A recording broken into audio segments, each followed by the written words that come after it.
Hello friends, அஸ்ஸலாமு அலைக்கும். ஒரு ஸ்வீட் புட்டிங் செய்யலாம். நான் இந்த மாதிரி ரஸ்க் பாக்கெட் 2 எடுத்து வச்சுருக்கிறேன். ஒரு பாக்கெட் எடுத்துகிட்டு இந்த மாதிரி எல்லா இதுலேயும் நாம் ஜாம் தடவி வச்சுருக்கேன். இந்த ஜாம் தான் வாங்கியிருக்கிறேன், கிசான் ஜாம் தான். இந்த ஜாம் எடுத்துகிட்டு நம்ம எல்லாத்துலேயும் கொஞ்சம் கொஞ்சமாக தடவி எடுத்துக்கலாம். தடவி எடுத்துகிட்டு நான் காமிக்கிறேன். நம்ம 5 நிமிஷத்தில் இந்த புட்டிங் செஞ்சிடலாம், இந்த ஸ்வீட் புட்டிங்கு. இப்போ இதை நல்லா நம்ம தடவி எடுத்து வச்சுட்டோம் பாருங்கள். எல்லா இதுலேயும் ஜாம் இந்த மாதிரி தடவிட்டோம்.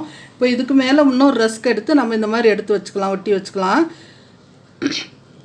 இந்த மாதிரி இருக்கிற எல்லா இதுக்கு ஒரு பாக்கெட் உடச்சி இந்த மாதிரி தடவிக்கோங்க. ஒரு பாக்கெட்டுக்கு இது மேலே நீங்கள் இந்த மாதிரி இது பண்ணி வச்சுக்கோங்க, டைட்டாக அழுத்தி எடுத்து வச்சுக்கோங்க. நினச்சதும் உடனே நம்ம இந்த ஸ்வீட் செஞ்சு முடிச்சிடலாம். அவ்வளோ சூப்பராக இருக்கும், ரொம்ப டேஸ்ட்டாகவும் இருக்கும். நம்ம நோம்பு திறக்கிற நேரத்தில் இது நம்ம சாப்பிட்றது ஃப்ரிட்ஜில் கொஞ்சம் நேரம் வச்சுட்டு நம்ம சாப்பிட்டோம்னா அவ்வளோ அருமையாக இருக்கும், அவ்வளோ டேஸ்ட்டாகவும் இருக்கும். 6 வருது, ஒன்று சின்னது ஒன்று வருது, 7 இது ரஸ்க் வருது 10 ரூபாய்க்கு. இதை வச்சு நம்ம செஞ்சுக்கலாம். இதெல்லாம் வச்சுட்டு நான் காமிக்கிறேன். நான் இந்த மாதிரி ஒன்று மேலே ஒன்று வச்சு நல்லா ஒட்டி எடுத்துட்டேன். நல்லா பிரியாத அளவுக்கு நல்லா டைட்டாக நம்ம இந்த மாதிரி அழுத்திக்கலாம். அழுத்திட்டா தான் நல்லா டைட்டாக இருக்கும். அந்த மாதிரி அழுத்தி எடுத்துக்கலாம்.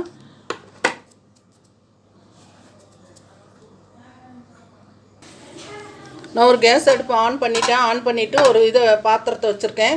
அதில் 300 ml பால் சேர்த்திக்கலாம். தண்ணி கலக்க திக்கான பாலாக வச்சுக்கலாம். ஒரு 4 ஸ்பூன் பால் 2.5 ஸ்பூன் கஸ்டர்ட் எடுத்து வச்சுருக்கிறேன். இந்த கஸ்டர்டு இந்த ஸ்பூனில் 2.5 ஸ்பூன் இருக்கும். அதில் நான் பாலை ஊற்றி இது கலந்து எடுத்துக்கலாம். நம்ம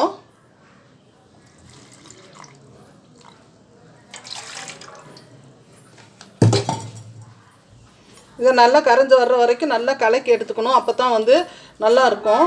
இல்லாட்டி கட்டி கட்டியாக விழுந்துடும். இது கலந்து எடுத்துகிட்டு நான் காமிக்கிறேன். அதுக்குள்ளே அது கொதி வரட்டும்.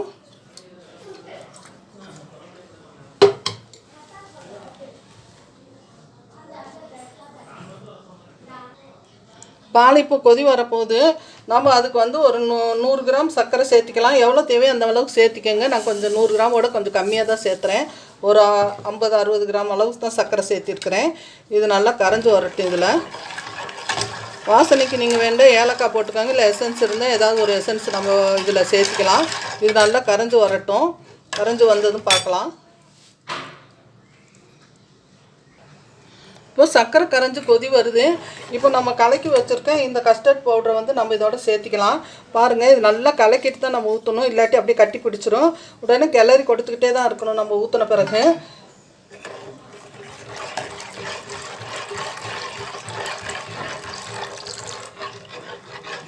நல்லா இது கெட்டியாகிற வரைக்கும் நம்ம கலந்து கொடுக்கலாம்.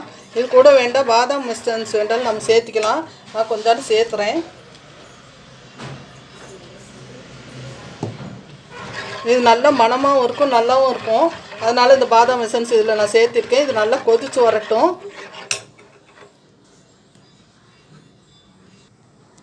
நல்லா பாருங்கள், கலகலன்னு கொதித்து வருது. இப்போ இந்த கொஞ்சம் நல்லா கொதித்ததும் நம்ம இது கேஸை ஆஃப் பண்ணிடுவோம்.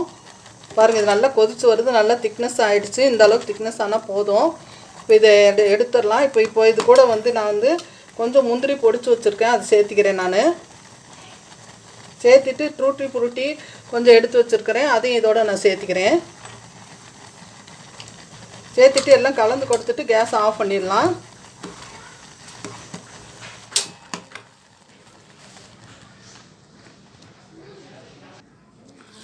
நம்ம இந்த காய்ச்சி எடுத்து வச்சுருக்க இந்த கஸ்டர்ட் பவுடரை நம்ம இதோ மேலே இந்த ரஸ்க் மேலே நம்ம ஒவ்வொரு ஸ்பூனாக நம்ம ஊற்றிக்கலாம். கொஞ்சம் வலிகிற வரைக்கும் ஊற்றிக்கலாம் நம்ம இது மாதிரி. அப்போ தான் செட் ஆகும். அந்த மாதிரி எல்லாம் கலந்து விட்டு எடுத்து ஊற்றுங்க. கலந்து விட்டு ஊற்றினா தான் இதில் இருக்கிற டூட்டி ஃப்ரூட்டி இது எல்லாம் மேலே வரும்.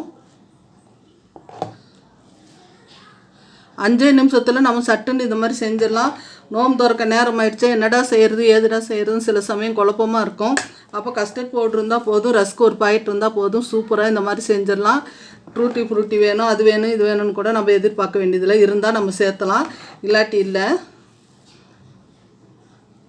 இது மேலே எல்லாம் கிளீனாக நான் போட்டுட்டு நான் காமிக்கிறேன். உனக்கு கொஞ்சம் ஊற்றணும் இருக்குது, அதையும் ஊற்றிட்டு நான் காமிக்கிறேன். இது பாருங்கள் எல்லாம் இதில் ஊற்றிட்டேன். இது செட்டாக இருக்கும். 20 நிமிஷமாக தான் ஆகும். நம்ம இது வந்து கூலாக சாப்பிட்ணுன்னா ஃப்ரிட்ஜில் எடுத்து வச்சுக்கலாம். இதுக்கு மேலே வந்து நான் முந்திரி தூள் இது மாதிரி கட் பண்ணி வச்சது இருக்குது. அதை நான் இது மேலே தூவிக்கிறேன். அழகாக இருக்கும் பார்க்குறதுக்கு, சாப்பிட்றதுக்கு நல்லா டேஸ்ட்டாக இருக்கும். நோம்பு திறக்கிற நேரத்துக்கு ரொம்ப சூப்பரான ஒரு இனிப்பு இது நீங்கள் இந்த மாதிரி செஞ்சு பாருங்கள். இது ரொம்ப ரொம்ப ஈஸி. இதை சாப்பிட்றதுக்கும் அவ்வளோ சுவையாக இருக்கும், அவ்வளோ டேஸ்ட்டாகவும் இருக்கும். இந்த மாதிரி ஒரு தடவையாக செஞ்சு பாருங்கள். எல்லாம் நல்லா இருக்கீங்களா? எல்லாம் நோன்பு வச்சிட்ருக்குறீங்களா? எப்படி இருக்கிறீங்க? எல்லாருக்கும் எங்களுடைய சலாமை நாங்கள் சொல்கிறோம், ஏற்றுக்கோங்க. நீங்களும் எங்களுக்காக துவா செய்யுங்க, நாங்களும் உங்களுக்காக துவா செய்கிறோம். பாருங்கள் எவ்வளோ அழகாக எவ்வளோ அருமையாக வந்திருக்குது. இந்த மாதிரி நீங்களும் செஞ்சு பாருங்கள்.